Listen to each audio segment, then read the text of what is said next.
Taste the Daily. Thiruvarur மாவட்டம் மன்னார்குடி அருகே கொத்தடிமையாக வாத்து மேய்த்துக் கொண்டிருந்த 2 சிறுமிகள் உட்பட 4 சிறுவர்கள் மீட்கப்பட்டனர்.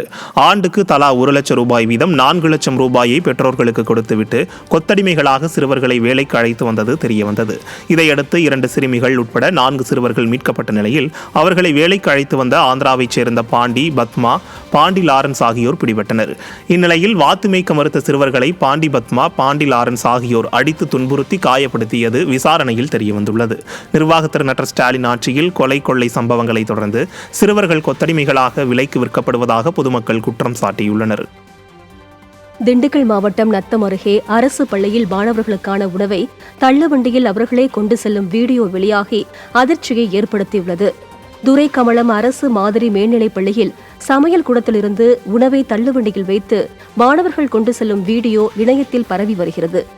எந்த கொம்பனம் குறை கூற இயலாத ஆட்சி என கூக்குரலிடும் ஸ்டாலினுக்கு சத்துணவு பணியாளர்களை நியமிக்க நேரமில்லையா அல்லது பணியாளர்கள் மெத்தனத்தில் உள்ளனரா என பெற்றோர்கள் சாடியுள்ளனர்.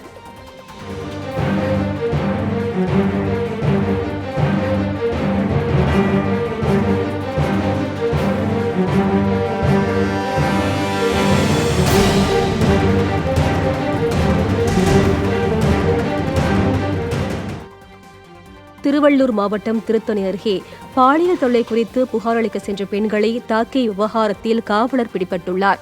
கனகம்மா சத்திரத்தை சேர்ந்த மதுமிதா என்பவர் தனக்கு அளிக்கப்பட்ட பாலியல் தொல்லை குறித்து புகார் அளிக்க சென்றபோது பணியில் இருந்த காவலர் ராமன் என்பவர் அப்பெண்களை கடுமையாக தாக்கினார். இது தொடர்பான புகாரில் காவலர் தற்காலிக பணியிடை நீக்கம் செய்யப்பட்டிருந்த நிலையில் தற்போது அவர் பிடிபட்டார்.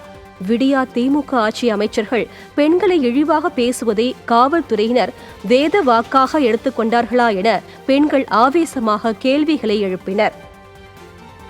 கடலூர் மாவட்டம் வேப்பூர் அருகே சாலையோரத்தில் கொட்டப்பட்டுள்ள காலாவதியான மாத்திரைகள் அதிர்ச்சியை ஏற்படுத்தியுள்ளது. சேலம் சாலை ஓரத்தில் சர்க்கரை நோயாளிகளுக்கு வழங்கப்படும் மெட்ஃபோர்மின் உள்ளிட்ட காலாவதியான மாத்திரைகள் மற்றும் கர்ப்பிணிகளுக்கு வழங்கப்படும் காலாவதி ஆகாத ஃபோலிக் அமில மாத்திரைகள் கொட்டப்பட்டு குவிந்து கிடக்கிறது.